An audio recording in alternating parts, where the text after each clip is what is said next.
वर्तमान में हमारा समाज महिला आंचल वाला या निर्मला वाला समाज नहीं रहा। बदल गया है, सच बात है। समाज वैसा भी नहीं था जैसा रश्मि रथी में उभर कर आता है। फिर भी हमारे महाविद्यालयों में रश्मि रथी पढ़ाया जाता है। मेरा व्यक्तिगत मत है कि रश्मि रथी समाज को तोड़ने का ही काम करता है, जोड़ता तो कतई नहीं है। तो ऐतिहासिक चरित्रों पर जब हम लिखते हैं तो किसी भी लेखक को अपनी कल्पनाशीलता को कितनी स्वतंत्रता देनी चाहिए?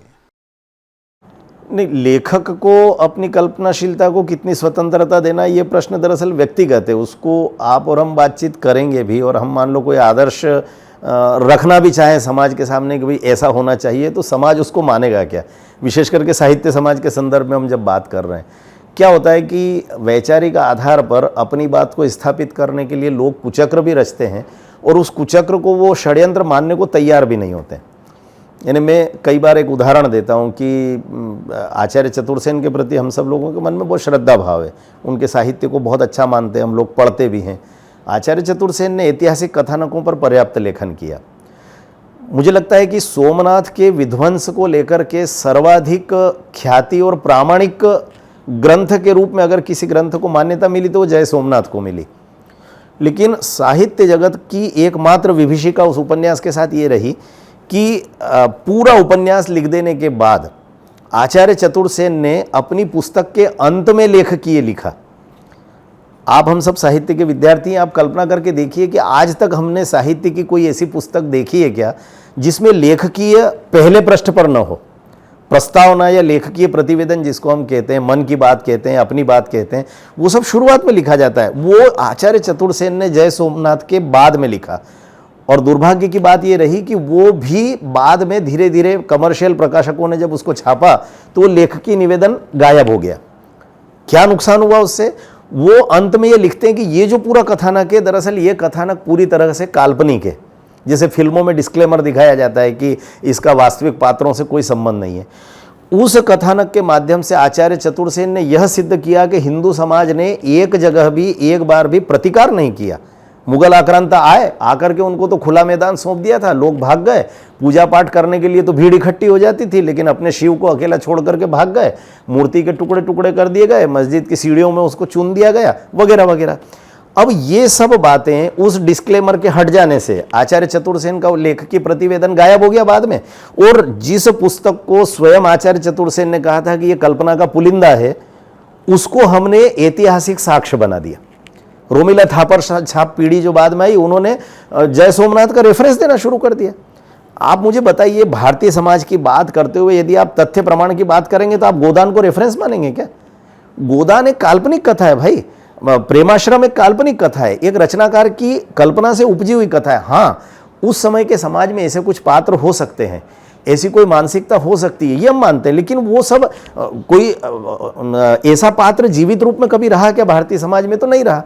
तो जय सोमनाथ के साथ ये षड्यंत्र हुआ था, और मुझे लगता है कि ये षड्यंत्र लंबे समय से लोग करते आ रहे थे, और भारतीय समाज को इस माध्यम से डरपोक भी बताया, भारतीय समाज को प्रतिकार नहीं करने वाला समाज बताया। जबकि सोमनाथ विध्वंस के लिए आई हुई मुगलों की इतनी बड़ी सेना का प्रतिकार अंतिम व्यक्ति अंतिम सांस तक करता रहा।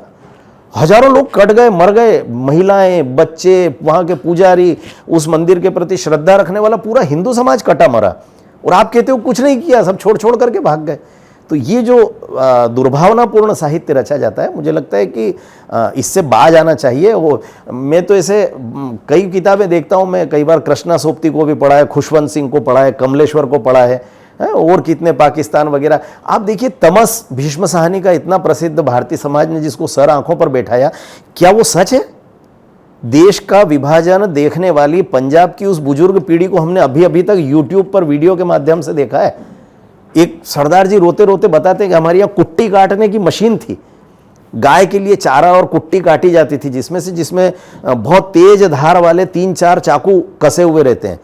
घर की माँ बहन बेटियों की लाइन लगा करके वो सरदार जी रोते रोते बताते हैं, पाकिस्तान के लाहौर से भाग करके पंजाब आए थे, कि मैंने कहा कि तुम लाइन से आते जाओ, अपनी अपनी गर्दन लगाते जाओ, और मैं कुट्टी की मशीन की तरफ देखे बगैर अपने घर की बेटियों से लेकर मेरी दादी और माँ तक को मैंने गर्दनें काट दी। केवल इसलिए कि इन नालायकों के हाथ न लगे, इनका शील भंग न हो। उस भारत विभाजन को आप भीष्म सहनी की दृष्टि से देखते हो। आप उसमें जैसे आज भगवा आतंकवाद की बात करने वाले कुछ नालायक लोग हैं, मुझे लगता है कि ये तो साहित्य में बहुत पहले से चल रहा है। आप हिंदू को आक्रांता बता रहे हो, अब उसके नाम पर सीरियल आपने बना दिए, बड़े बड़े तमस की कहानी को आधार बना करके उसमें आर्य समाज की मंदिर में मुर्गी की मुंडी मरोड़ना सिखा रहे हैं। ऐसा कोई मंदिर हमने आज तक नहीं देखा। ये ठीक है कि भाई ठीक है, हम अपनी रक्षा के लिए स्वयं को तैयार कर रहे थे, लेकिन हमने कभी आक्रमण किया क्या? इस प्रकार से जिस तरीके से कहा जा रहा है, मुझे तो कई बार ये भी आश्चर्य होता है, दंगों को लेकर के जितना साहित्य लिखा जाता है, भारतीय साहित्य को आप देखिए पूरा का पूरा पक्षपाती साहित्य हो जाता है, केवल वामपंथी प्रभाव के कारण से। दंगों को लेकर के एक सामान्य धारणा ये है, आरएसएस के दूसरे सरसंघ चालक परम पूजनीय गोलवलकर जी हमेशा ये कहा करते थे कि आप इसको हिंदू मुस्लिम दंगा कहते क्यों हो? ये हिंदू मुस्लिम दंगा नहीं है, केवल मुस्लिम दंगा है। हिंदू तो बेचारा भाग रहा है, अपनी जान बचा रहा है, अपनी बहन बेटियों की मृत्यु सामने देख रहा है, सामूहिक बलात्कार होते देख रहा है, कश्मीर की गलियों में नग्न स्तन काट करके लटकाई हुई लाशें देख रहा है अपनी बहन बेटियों की, और आप कह रहे हो कि हिंदू मुस्लिम दंगा है? कौन सा हिंदू मुस्लिम दंगा है? भारतीय समाज ने स्वतंत्र होने के बाद केवल एक बार इस पर गंभीरता से विचार किया था, वो भी भारत की संसद में। भारतीय संसद में कांग्रेस के एक सांसद ने प्रश्न पूछा था कि स्वतंत्रता के बाद आज तक जितने भी दंगे हुए उसकी शुरुआत किसने की, उसमें हिंदू समाज के द्वारा शुरू किए हुए कितने दंगे हैं? आश्चर्यजनक रूप से उस रिपोर्ट को दबा दिया गया। संसद पर बकायदा लिखित रूप में यह रिपोर्ट प्रस्तुत की गई कि एक भी दंगा ऐसा नहीं था जिसमें हिंदुओं ने प्रारंभ किया हो।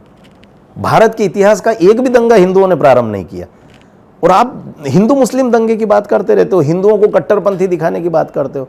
तो कुल मिलाकर के भारतीय साहित्य समाज को यह समझना पड़ेगा कि आप जब एक बहुसंख्य समाज को नकारने की कोशिश करते हैं तो निश्चित रूप से यह बहुसंख्य समाज आपके साहित्य को नकारता है। आप फिर बाद में रोना रोते रहते हो, छातियां पीटते रहते हो कि हमारे साहित्य को कोई नहीं पढ़ रहा। क्यों पढ़ेगा आपका साहित्य कोई? जब आप भारतीय समाज की मूल भावनाओं को नकारेंगे, आपका साहित्य भी नकारा जाएगा। तो इसलिए अब मूल धारा का साहित्य लिखा जाने लगा है। दर्दपुर उपन्यास आया, हाथों हाथ लिया। दर्दपुर उपन्यास क्षमा कोल जी ने कश्मीरी पंडितों के विस्थापन पर लिखा था, कई संस्करण प्रकाशित हुए। कन्नड़ का भैरप्पा जी का उपन्यास आवरण आया, वो लव जिहाद पर केंद्रित है। विशुद्ध गांधीवादी दर्शन के व्यक्ति हैं भैरप्पा जी, किसी संघ से जुड़े हुए आरएसएस के व्यक्ति नहीं है वो। लेकिन उस उपन्यास का हिंदी अनुवाद होते ही उसके 39 संस्करण छप करके बिक गए। ऐसा क्यों होता है?